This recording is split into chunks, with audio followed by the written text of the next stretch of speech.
Up Nancy Cartwright, who's also here with the co-writer Peter Kjenaas, and we'll welcome them both to the Q&A.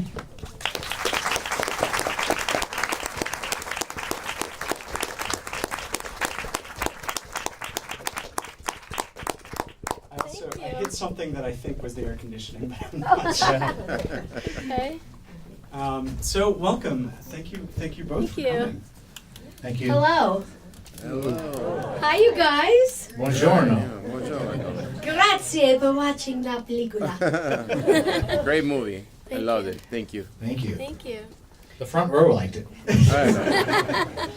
So before we get to writing the film, since your inspiration point was discovering Fellini yourself, tell us about discovering Fellini yourself. Yeah.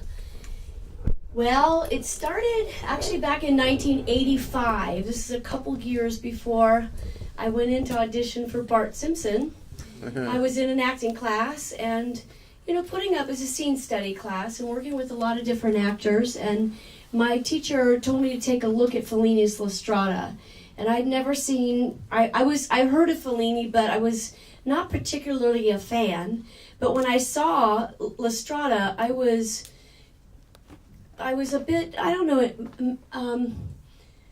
mesmerized maybe by Giulietta Messina's performance, and he wanted to know what I felt about it, so I just started putting up scenes from that in class and cast a lot of different Zampanos and a lot of different fools and stuff.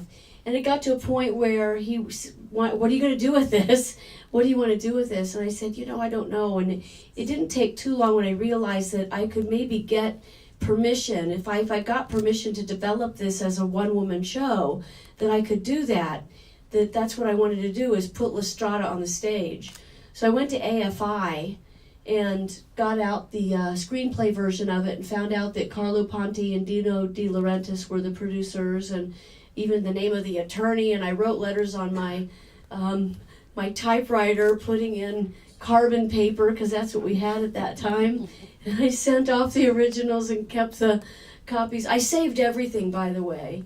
And I didn't get any answers. So I wrote again, and I still got no answers. And I wrote again, and no answers. And then I was with a major agency, talent agency at the time, and the head of the agency also represented Fellini. So I had his office address.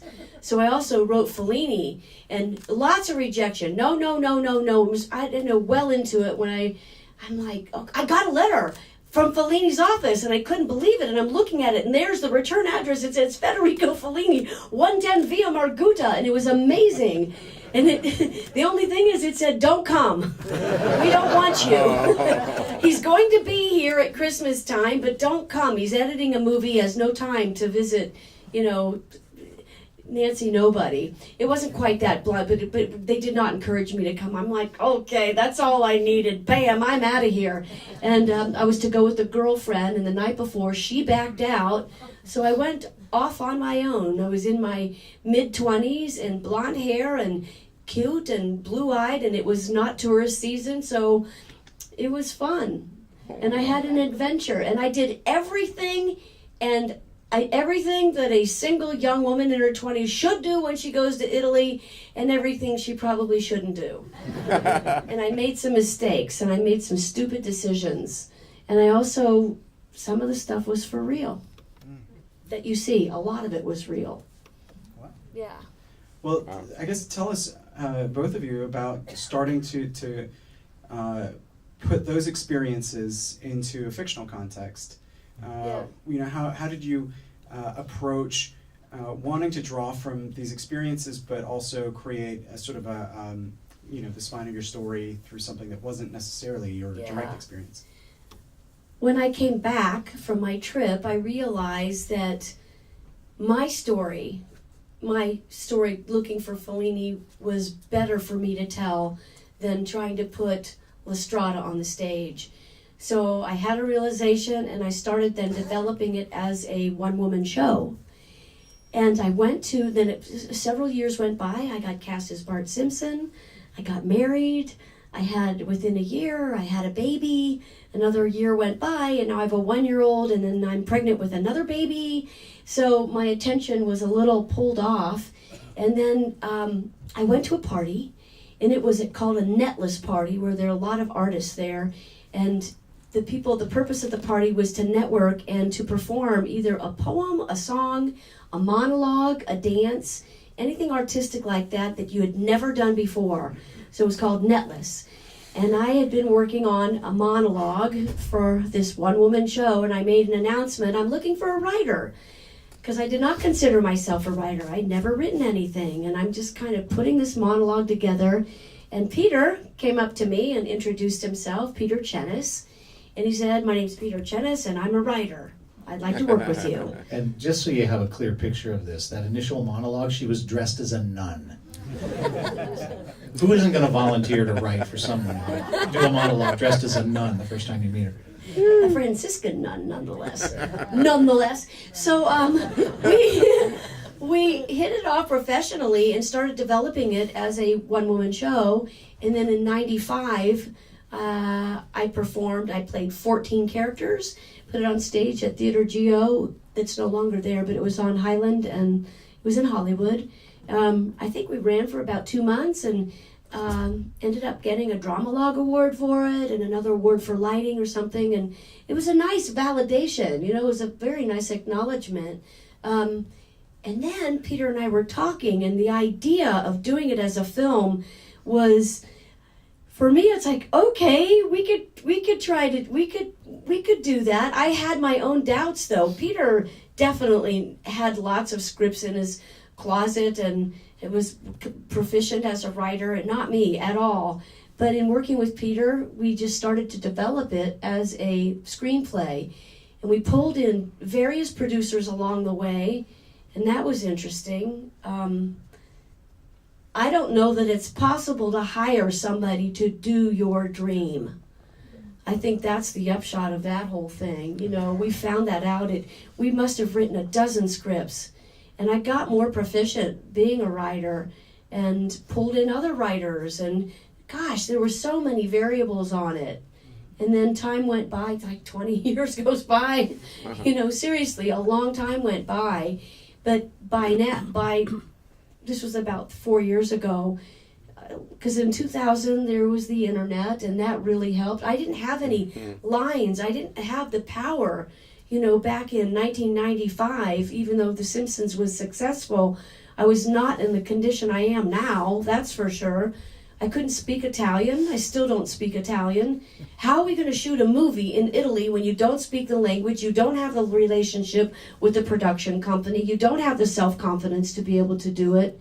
So this took a little, a little growing up, a little bit of doing some things that I wasn't used to doing. And that's what I did. I guess, that's what I ended up doing. Things changed as I evolved. And most of that was my own personal evolution as an artist, is that there was an awakening, and I'm like, I can totally do this. Let's do it. And that was about 4 years ago. We were at an NBA basketball all-star game in New Orleans, and I stopped Peter on the street. Peter, I'm ready to do Fellini. Let's do it. And we went home and wrote it. I'm not kidding, in 1 week. Wow. We wrote it. All the great ideas happen at NBA All-Star games. Well, tell us a little bit about the advantages, or how this evolved when you went from a sort of theatrical to a cinematic storytelling language, because it's so visual, and especially the beautiful correlations between the sequences from his films and then the sequences with her in Italy are so beautifully matched. Tell us about some of the evolution of that. So just the first step of the evolution was right after we did the one-woman show in '95. We were at Sundance, and we got inspired by, it was the year of Spitfire Grill, and there was a lot of really cool movies.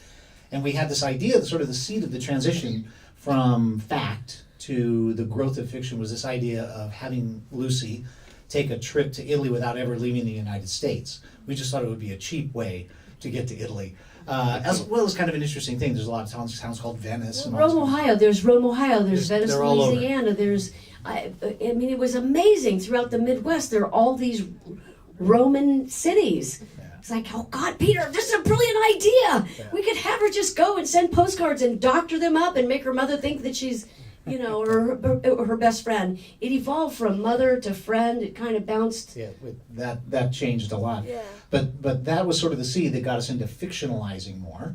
And then as it matured and we went forward, more and more of the Fellini potential of it, of Felliniizing the story and Felliniizing the visuals, and also because of the internet and various, it was easier to get these kind of assets.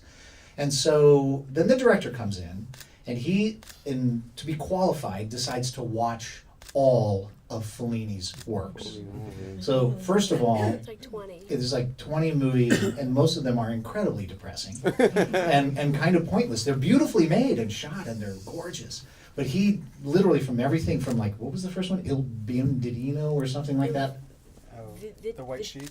Yeah, No, the White Sheik, yeah. And then he was, Vitiliano. and then all the way up through the really bizarre ones, like the talk show, the dance show ones and stuff like that. Ginger and Fred. Yeah, Ginger, yeah. Fred and Ginger. Yeah.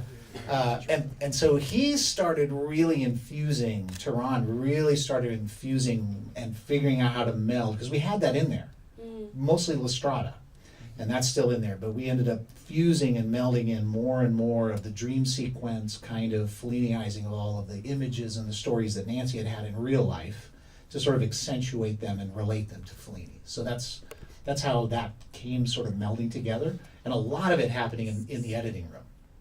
A ton of it happening in the editing room. Tell us, I guess, a little bit about actually going to shoot in Italy. I mean, it's you can't fake it. Can you imagine how happy you would be if you're 24 years old and the first thing that you're going to be a gaffer on is a film that's shooting in Italy? Are you kidding? This was like the happiest crew. Like these young people that just like, this was their first feature film. It's Tehran's, the director's first feature film. My first, Peter's first. It was really kind of just our virgin experience, all around. And we were our enthusiasm, I swear it carried us through. But we ran very much legitimately. We didn't get into overtime. The days were normal. We felt we fed them pretty well. You have some very iconic places, obviously, Yeah. Juliet's Balcony, the arena in Verona, the St. Mark's Square in Venice. Yeah. I mean, how much of those sequences were dictated by what you knew you could actually shoot? Or did you just were you just very This is a great story. good at producing the film that you got everything you wanted? So we had, a lot of them were written into the script. And you know how a lot of times when you're doing something that of this nature, you end up having to go to some alternate location because you can't afford San Marco Square. Well, we hooked up with this film company called 360, Nicola. You saw his name there. And he knew all the ins and outs, particularly of Venice. And they did just to tell you, they did the Da Vinci Code. Yeah, They did big films. They did the Marco Polo series, Gladiator. Italian Job, a lot of big movies. And they were sort of the go-to Italian production company for North Italy. So, and they're based in Venice. So he said, if you get to, this is an example, if you shoot in San Marco Square after 9 a.m. and you put up one light, it costs hundreds of thousands of dollars. Hundreds of thousands. I You shoot heard it was before- $1 million. It's a lot. Well, $1 million is 10 hundreds of thousands of dollars.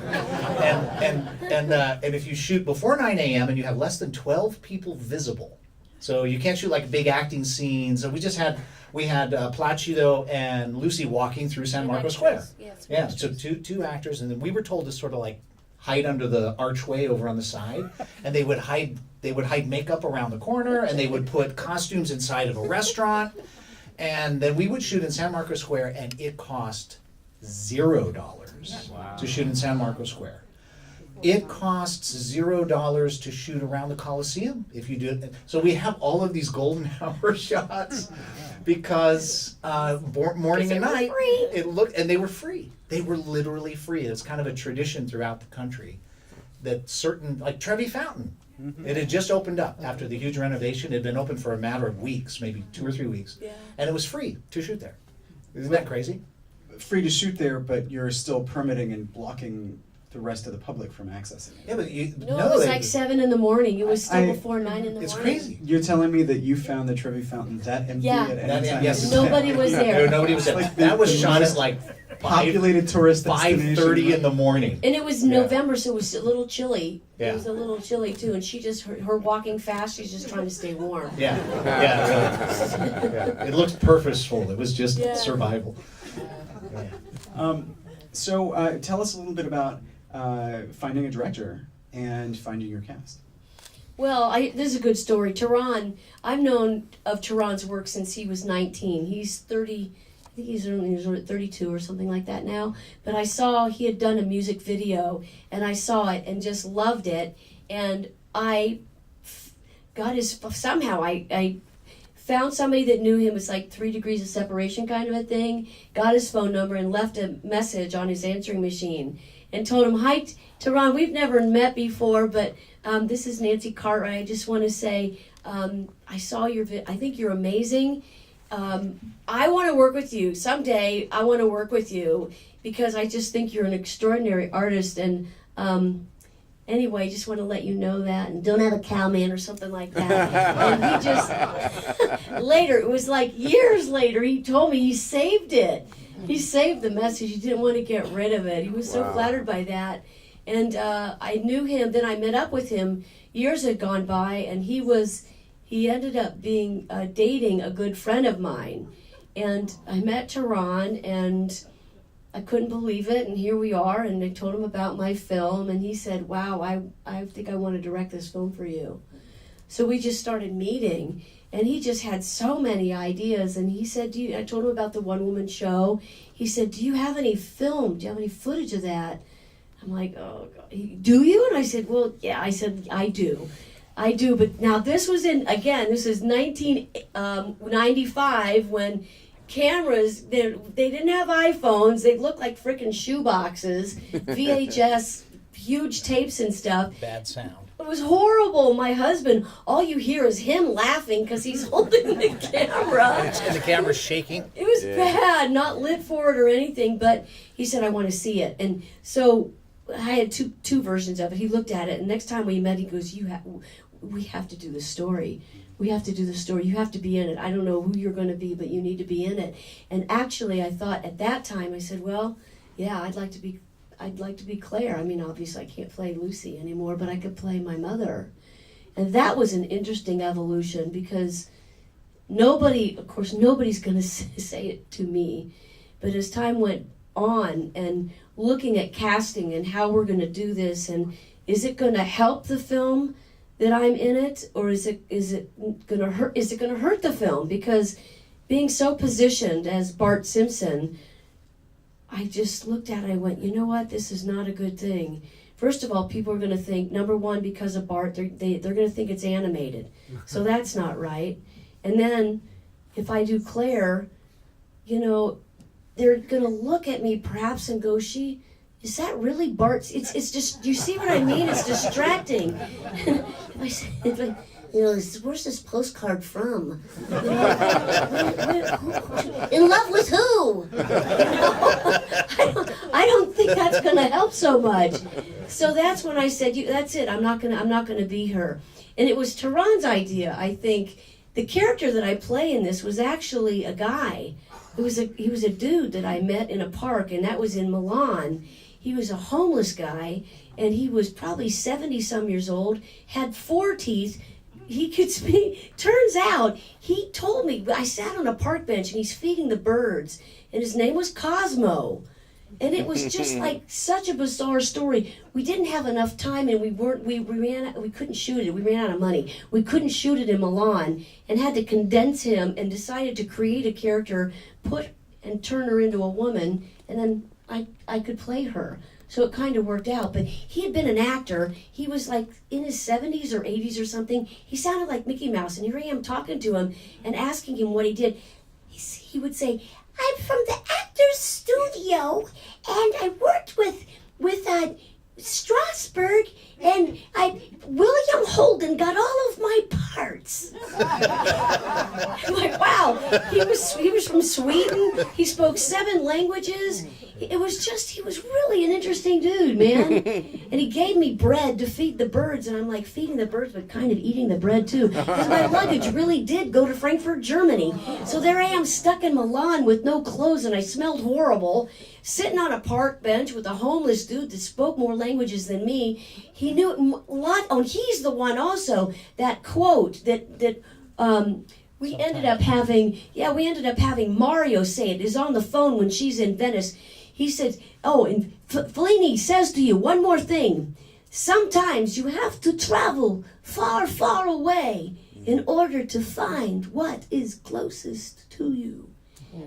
And Cosmo had said that to me. I'm like, who the hell are you, dude? You are Cosmo. I got to keep moving. Well, and tell us about finding your Lucy. Oh my gosh. Yeah. That was an amazing experience. There were several thousand Lucys that auditioned or submitted themselves, and I don't know how many hundreds of them were actually put on tape. And this was mostly done through the director. And then he finally, after weeks of it was a nationwide search, after weeks of looking at these, it came down to 4 finalists. And Ksenia was one of the 4. And she was one of the very, very last to audition. And she kind of heard about it. I can't remember how she heard about it exactly, but she heard about it and it had kind of gone away, but then she came in at the last minute. And when you looked at them, they were all 4 good. Very different. It'd be a totally different movie. You learn that in casting. If you make that one different choice, especially with a character that big, it would. Yeah. I could sort of imagine a couple of those girls doing it. It would be like, wow, such a different movie. But Ksenia was clearly the best actress. Her skills and what they had to do was basically watch the movie and cry. You know what I mean? It was one of the things they had to do, and there was a couple other and everybody did the same thing, so it was kind of an equal playing field. But her work was just so controlled and beautiful, and the emotion was so real. And then we offered it to her, and everything was fine. We started, we're working Maria Bella, we're doing all this stuff. We got a cast coming together. And then we found out she had a huge scheduling problem because she's working on Washington Spy's Turn, and she was working in a movie called Pet, which is this where she plays a psychopath. Really nice contrast. And we lost her, and we decided we couldn't have her. And it was like, oh my God, it will screw up our whole Italian schedule because she'll have to leave Italy right in the middle of the shoot in Italy, and that was already set in stone, and we were already to start in Ohio. If movies have a certain kind of momentum at a certain point where they're sort of inexorable and you have no choice. And we had reached that point, so we were just on the verge of offering it to our second choice, which was a much younger actress and much more bubbly, kind of a bubbly, sort of comedic kind of Giulietta Messina kind of character, right? Very innocent. Would have been a completely different movie. More like how I kind of really am. Yeah. Yeah, she was. And then at the last minute, and it was several of us just said, wait a minute, stop. Are we actually considering, because of a possible 2-week hiatus where we could just drink a lot of wine while we're waiting, are we actually going to cast someone that we all agree is not as good of an actress? Even though she's interesting and fun, and then we ultimately decided we would take the risk, we would manage the situation, and cast Ksenia. And we're so glad that we did. I mean, there's never been any looking back, or it was worth every bit of the difficulty of the schedule to make it happen. Yeah. Tell us about the other big movie reference in this. There's a lot of It's a Wonderful Life. It's a Wonderful Life is a very important part of the story. What does that? What does it mean to the both of you? Wow. Well, it's like my favorite movie. But you know why you see have you noticed that you see It's a Wonderful Life in a lot of movies as a reference? Do you know why that is? Because it's free. They didn't file their copyright notice. It was literally a producer mistake. So we wanted to put in scenes from East of Eden, very expensive. We wanted to put in scenes from various other movies, and ultimately we finally decided, well, look, It's a Wonderful Life deals with every theme in the entire human experience, so we'll pick and choose. I was just wondering if she just had it on all the time. There was no I think access she to did. anything. Yeah, that's the idea. She Well, watched it was a all lot. about happy endings, you know, for her, and that was her whole upbringing. Is that she led this sheltered life, right? Her mother and her, that's Never what they got had to in leave common, and her mom wanted to protect her. And for me personally, that was not my life. Lucy in this movie is very different than me. I mean, I wouldn't be here today if I was like Lucy, because I didn't leave a sheltered life. I mean, do cartoon voices. That's pretty out there. But we wanted to. It was such a nice contrast in order to tell this story that you want to make her the arc of this character. She needs to grow. You want to see a change. What is the evolution of Lucy? So as a writer, you have to kind of look at that. And my own personal arc, I've had struggles along the way, but not like what Lucy had. Different struggles. I did lose my mother. I mean, that's for real. But it didn't happen. For me, it happened right before I was leaving Ohio to move to California. This was in '78. My mother was sick. It was right before I was making this transition to move to California to start doing voiceovers and work with Dawes Butler. I was going to start a career doing cartoon voices, and he was my ticket waiting for me, my dangling carrot. And 2 weeks before I was to go, my mom passed away. And so that was, I wanted to take that, and it was just really, Peter totally understood where I was at with that, and it made for a whole other way of telling the story, in that my mother wanted to make sure that I was okay before she died, and I didn't want to, I wanted to do the right thing as the daughter. I didn't want to disappoint my mom, you know, but kind of similar to that. I ended up, you know, moving to California and never been on an airplane before. My dad brought me out, and it was kind of bittersweet. It was a little tough. And when I moved out to California, it wasn't USC, but it was UCLA. I didn't know anybody, and except Dawes Butler, who I just knew from, he would send me scripts in the mail, and I would record my voice on cassette, and he would critique me. It was just, that's such a Cinderella story in itself. But I was pretty much alone, and still kind of grieving the loss of my mom. But when I immersed myself in what I loved, my passion, that's how I survived. It pulled me out of my depression of losing my mom when I discovered this is my purpose. My mom wanted me to do this. I need to do this. And so that's what I did. What was that? Were those details part of the one-woman show, or I mean, and if they were or weren't, I mean, how did you decide what to hold back from your own story? Like what to keep from the one-woman show and what to get rid of, or No. I'm your one-woman show. Did it involve all of these personal? I mean, Yeah. your experience as opposed to what we see in the film, Lucy's I don't home life think experience. it had dealt with the death of your mother. It didn't have that in it. The one-woman show, I think it just dealt with the trip to Fellini and to Italy for Fellini. But I don't think we didn't have your mother's passing in. Yeah, but the film is very different than the one-woman show. Yeah. I think the one-woman show provided a starting point, you know, kind of somewhat of a foundation to start with, I guess. But it really, it evolved. It evolved so much. Again, over 20 years it evolved. Yeah. Did you wind up ever meeting Fellini? What do you think? How many think You had it- that she met Fellini? Um, Any hands? How many think she didn't meet Fellini? I mean, The Simpsons came on in what, 89? You had the clout to get over there by then, right?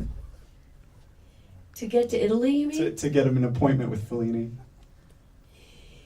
But in '89, he died in He passed in 93. 93, Yeah, so- in 93.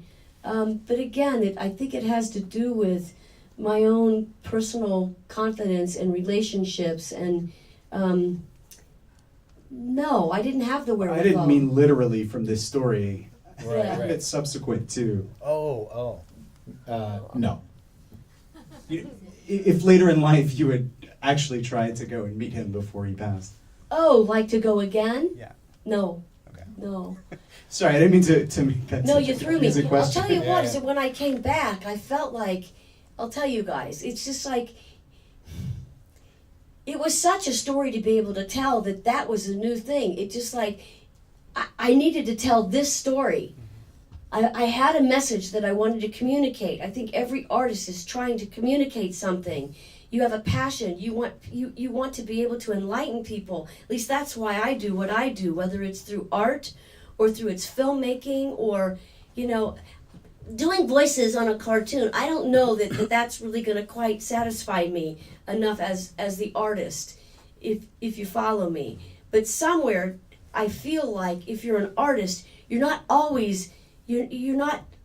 necessarily always going to get paid for what it is that you do, but you need to have an outlet.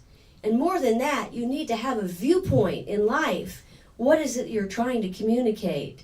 And I just felt like taking that trip provided me with such a change and such a shift in who I was that I now had something that I felt other people could benefit from. And so how do you do that? It started by doing it as a one-woman show. We kind of found the core of the message through the one-woman show, and that's what you see. And it gives you confidence. The bar is a lot lower to do a one-woman show than a film. So you sort of have a building block. You have a success, and you feel good about what you've done and where you can go with it. All right, let's open it up. Who wants to jump in with the first question? Yes, in the very back. How did you, so you said that you went between the story of her talking to her best friend and then her talking to her mother, and you sort of went back and forth between those two. How did you eventually arrive at the decision to tell it as a family story, especially with the aunt as well? So how did you decide ultimately to do it as a family story as opposed to her talking to her friend?